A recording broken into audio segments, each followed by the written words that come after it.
It was supposed to be just another celebrity interview. Bright California sunshine streaming through studio windows. Ellen's signature blue backdrop gleaming under professional lights. The familiar rhythm of daytime television humming along like clockwork.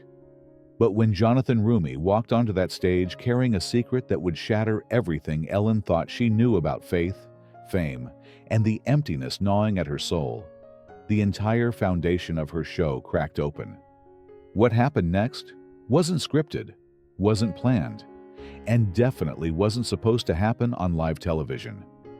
The man who plays Jesus Christ in the most watched faith series in history looked directly into the eyes of one of the most powerful women in entertainment and spoke 3 words that made her remove her microphone, stop the cameras, and walk off her own stage in tears. Those 3 words, they weren't about his career, his success, or his upcoming projects. They were about a conversation Ellen had in her bathroom mirror just hours before the show. A conversation she thought no one would ever know about. A conversation about whether her life had any real meaning beyond the laughter she manufactured for millions. What Jonathan revealed on that stage wasn't just his own journey from struggling actor to spiritual awakening. It was a prophecy about Ellen's hidden desperation that he couldn't possibly have known, delivered with such precision and tenderness that it broke through decades of carefully constructed walls. And the most shocking part? The wisdom that destroyed Ellen's facade didn't come from Jonathan at all. It came from a mysterious letter written by someone who had been watching her for years, someone who saw through her smile to the woman drowning beneath it, someone who knew exactly when she would need to hear the truth. Oh, and before we dive deeper into this life-changing moment, tell us in the comments where you're watching from. We love connecting with our community, and your support means everything as we share these powerful stories that remind us we're all searching for something real in a world full of performance. Before we continue this story, if you're enjoying content like this, please subscribe to our channel and let us know where you're watching from. The Ellen DeGeneres show studio buzzed with its usual electric energy. Disco music pumped through the speakers as 300 audience members clapped in perfect rhythm, their faces glowing with anticipation. Ellen burst through her entrance with that trademark dance, arms swinging, head bobbing, her smile so bright it could power the entire Warner Brothers lot. The crowd erupted. She was the undisputed queen of daytime television, the woman who made America laugh every single day for nearly 2 decades. But today, something was different in her eyes. Behind that million-dollar smile was a shadow, a heaviness that the cameras couldn't quite capture, but somehow lingered in the air like smoke. She bounded to her mark, waving to her adoring audience, every gesture choreographed to perfection. Yet there was something mechanical about it, something that felt like muscle memory rather than genuine joy. Today, we have someone very special with us, Ellen announced, her voice carrying its usual warmth, but with an undertone that seemed almost fragile. An actor who's taken the world by storm, playing the most important role in history. Ladies and gentlemen, the star of The Chosen, Jonathan Roumie. The applause was thunderous, but as Jonathan emerged from backstage, the energy in the room shifted like the barometric pressure before a storm. He walked with a quiet confidence that seemed to fill every corner of the studio. He wore a simple navy blazer over a white shirt, no flashy jewelry, no designer accessories, just a small wooden cross hanging from his neck. His steps were measured, deliberate, as if he was walking on sacred ground rather than a television set. His eyes swept the audience with genuine warmth. But there was something deeper there, something that made people lean forward in their seats without understanding why. Ellen gave him her customary hug, but even that felt different.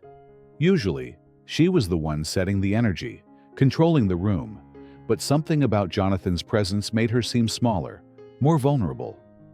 They sat down, and the music faded to silence, leaving only the subtle hum of cameras and the collective breath of 300 people who suddenly felt like they were about to witness something they weren't prepared for. "So, Jonathan," Ellen began, her interviewing instincts kicking in, Playing Jesus has got to be the ultimate acting challenge. Do you ever feel the pressure of, literally portraying the Son of God? She laughed, trying to inject her usual lightness into the question. Jonathan smiled, but it wasn't the practiced smile of a celebrity promoting a project. It was gentle, almost sad. "Ellen," he said, his voice carrying a weight that seemed to settle over the entire studio. "I think the real pressure isn't in portraying him. It's in remembering that we're all supposed to be reflecting him, cameras rolling or not." The audience fell silent. This wasn't the typical celebrity banter they were expecting. Ellen's smile faltered for just a moment, a crack in her armor so brief that most people missed it. But Jonathan saw it. He saw the flash of something raw and unguarded in her eyes, something that looked almost like recognition, or maybe fear. "That's beautiful," she said, her voice slightly tighter than before. "But let's talk about the fun stuff. I heard you have some crazy fan stories. Any marriage proposals? Inappropriate gifts?" She was trying to steer the conversation back to safe territory, back to the realm of entertainment and distraction. But Jonathan didn't take the bait. Instead, he reached into his jacket pocket and pulled out a small, leather-bound journal, aged and worn, with a piece of twine wrapped around it. He placed it gently on the table between them, and somehow that simple gesture changed everything. The lighting seemed different. The air felt heavier, and Ellen's eyes locked onto that journal like it was a bomb that might explode at any moment. "Sometimes," Jonathan said quietly, "the most important conversations happen when we stop performing and start listening." The cameras zoomed in on Ellen's face, capturing the moment when her famous composure began to crack, when the woman behind the brand started to emerge, fragile and frightened, and desperately in need of something she couldn't name. Before we continue this story, if you're enjoying content like this, please subscribe to our channel and let us know where you're watching from. 2 years earlier, the hills of Conyers, Georgia, were wrapped in morning mist, like a prayer whispered across the landscape. Jonathan Roumie stood at the entrance of the Monastery of the Holy Spirit, his soul as heavy as the fog that clung to the ancient oaks. He had driven there in the middle of the night, fleeing from the crushing weight of portraying Jesus Christ on screen while feeling like a fraud in his own skin. The success of The Chosen had brought him fame, recognition, and a platform he never imagined, but it had also brought a terrifying question that haunted him in the darkness. What if he was just an actor pretending to understand the divine, while his own faith crumbled like sand between his fingers? The monastery grounds were silent, except for the distant sound of bells calling the brothers to morning prayers. Jonathan walked the gravel paths aimlessly, his footsteps crunching in rhythm with his racing thoughts, when he noticed an elderly man kneeling in a small garden behind the chapel. The man's hands were deep in the earth, tending to a patch of vegetables with the kind of attention most people reserved for precious jewels. His brown habit was dirt-stained and worn, his movement slow but purposeful, as if every motion was a meditation. This was Brother Thomas, though Jonathan wouldn't learn his name for another hour. "The tomatoes don't care if you're having a crisis of faith," the old monk said without looking up, his voice carrying the gentle authority of someone who had spent decades listening to the confessions of broken souls.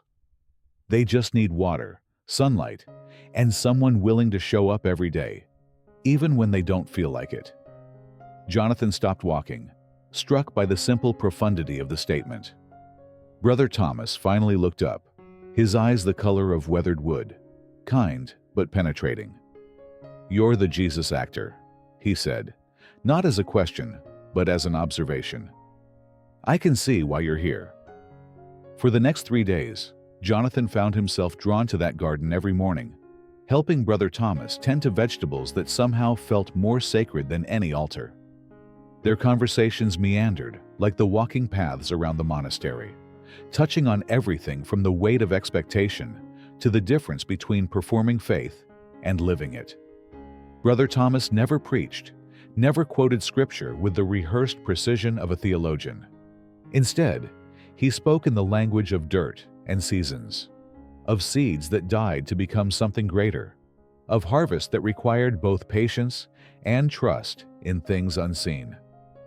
"The world is full of people performing happiness," Brother Thomas said one morning as they pulled weeds from the bean rows. "Television hosts, actors, politicians, even preachers. They smile until their faces hurt, laugh until their souls go silent, and wonder why they feel empty in rooms full of applause." He paused, holding up a weed with deep roots.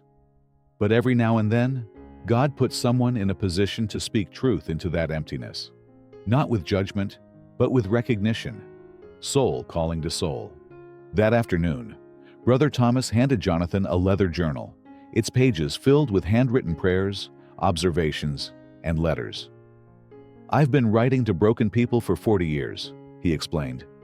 "People I see on television, in magazines, in movies. People who have everything the world says should make them happy, but whose eyes tell a different story." Jonathan opened the journal carefully, his fingers tracing the weathered pages filled with Brother Thomas's careful script. Letters to talk show hosts who couldn't stop performing long enough to breathe. Prayers for actors who had forgotten the difference between their roles and their souls. Reflections on the particular loneliness of those who make others laugh while dying inside. "Why are you giving this to me?" Jonathan asked, his voice barely above a whisper. Brother Thomas smiled, the kind of smile that held both infinite sadness and unshakable hope.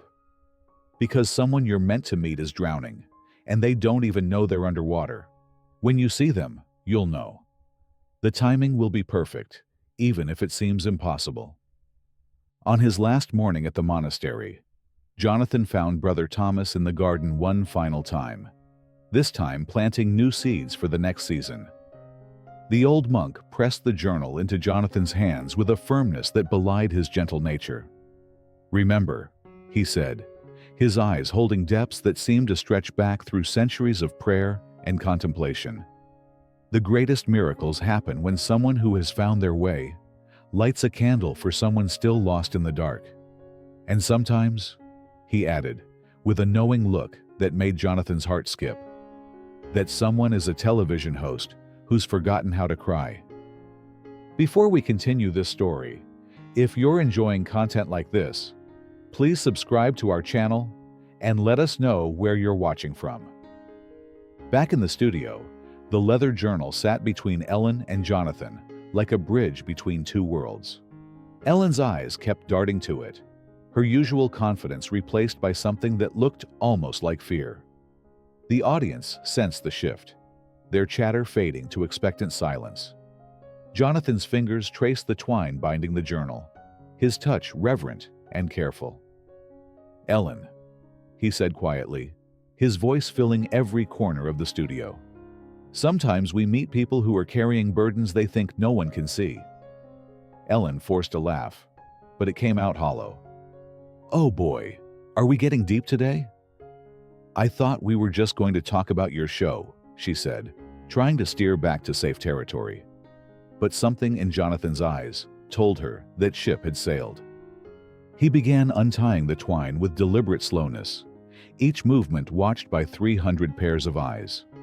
"A very wise man once told me that the loneliest people in the world are those who make others laugh, while their own souls are crying." The journal opened with a whisper of aged paper, filled with Brother Thomas's careful script. Jonathan found a particular page, his finger stopping at a passage that seemed to glow under the lights. "This was written for someone specific," he said softly. "Someone who dances every day, but has forgotten what joy feels like.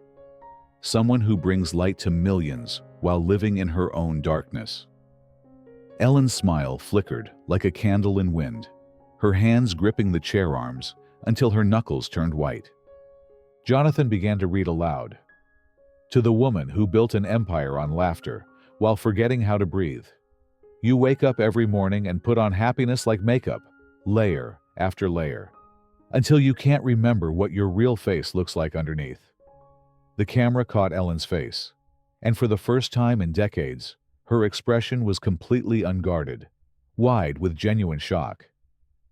"You stand in your bathroom mirror and practice smiles that used to come naturally," Jonathan continued, never leaving her face.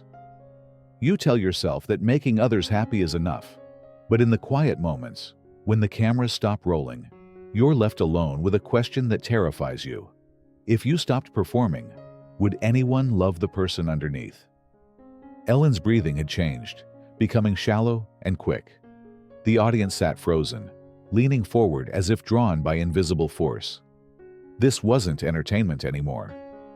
Jonathan closed the journal gently and looked directly into Ellen's eyes.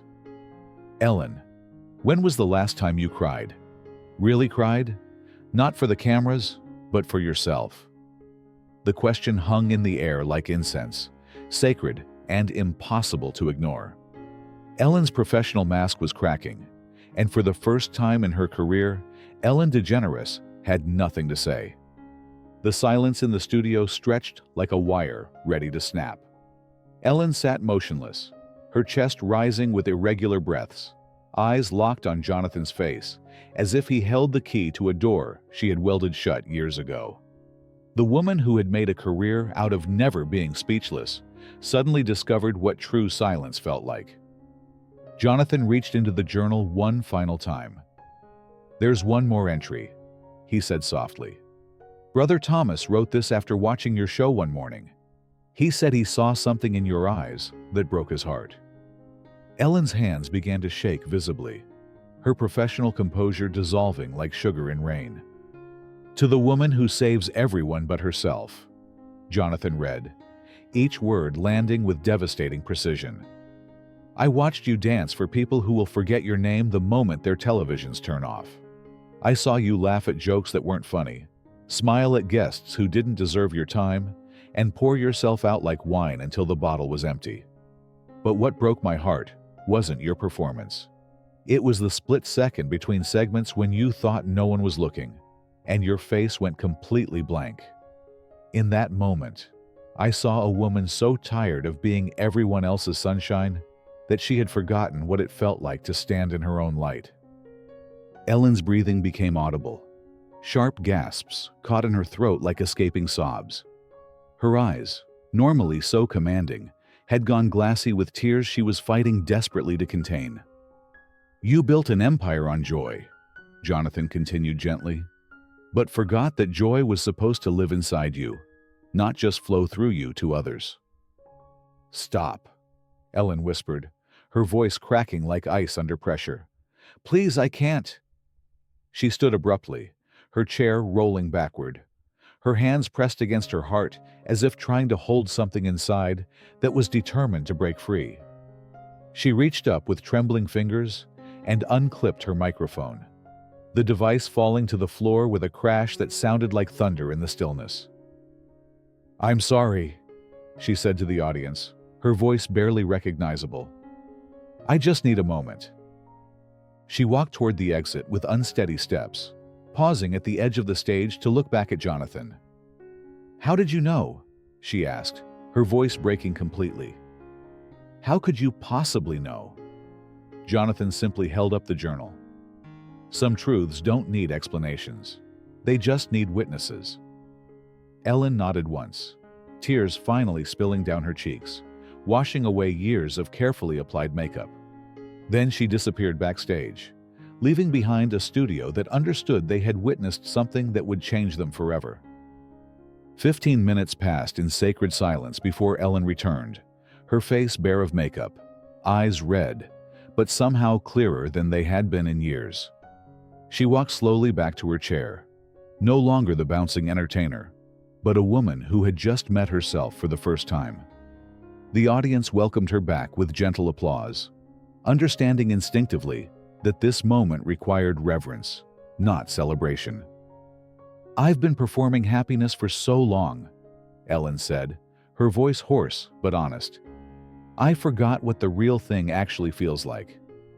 She looked at Jonathan with newfound respect, no longer seeing him as just another guest, but as someone who had somehow saved her life.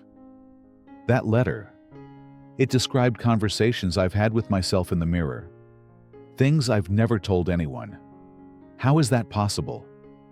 Jonathan leaned forward, the journal still resting in his hands, like a bridge between their two souls. Brother Thomas said some pain is so universal that it doesn't need to be witnessed to be seen. He spent 40 years watching people perform joy while dying inside. Ellen nodded, understanding flooding her features. The loneliness of making everyone else happy, while forgetting how to take care of yourself. "What do I do now?" Ellen asked, the question hanging in the air like incense. "How do I find my way back to who I was before all this?" Jonathan smiled, the kind of smile that held both sorrow and hope. "You don't go back," he said gently. "You go forward. But this time, you go as yourself, not as the version everyone expects you to be." Ellen picked up the journal, holding it like the precious gift it was. "Can I keep this?" she asked. Jonathan nodded. "It was always meant for you." The studio remained hushed as Ellen looked into the camera, her eyes no longer performing but simply being. "Sometimes," she said to her millions of viewers, "the most courageous thing you can do is stop pretending you're okay." And for the first time in decades, Ellen DeGeneres was telling the absolute truth. The show that day never officially ended. Ellen simply looked into the camera and said, "Sometimes the most important conversations happen when we stop talking and start listening. Thank you for witnessing something real with me today. No closing dance, no final jokes, just truth hanging in the air like a benediction." Within weeks, everything changed. Ellen launched Authentic Moments, a segment where celebrities were invited to share their real struggles, not their promotional talking points. The wooden cross from Jonathan's neck became Ellen's daily reminder, visible in every subsequent show. Her interviews transformed from surface-level entertainment to soul-deep conversations that left both host and guests forever changed. The video of that day went viral, but not in the typical way. People didn't share it for entertainment. They shared it as a lifeline, with messages like, "This gave me permission to stop pretending," and "I finally understand I'm not alone." Comment sections became confession booths, where strangers offered each other the same grace Ellen had received. 6 months later, Ellen received a package with no return address. Inside was a simple note: "The garden grows when we plant seeds of truth." Brother Thomas would be proud. She never discovered who sent it, but she didn't need to. Some gifts don't require explanation, only gratitude. The woman who once danced her way onto stages now walked with quiet purpose, carrying the journal in her jacket pocket every day. Ellen DeGeneres had learned the difference between making people laugh and helping them heal. And in a world desperate for authenticity, that difference changed everything. The 3 words Jonathan had spoken that stopped the show? "You're not alone." Simple words that shattered a lifetime of performed perfection and reminded millions that behind every smile, there's a soul worth saving.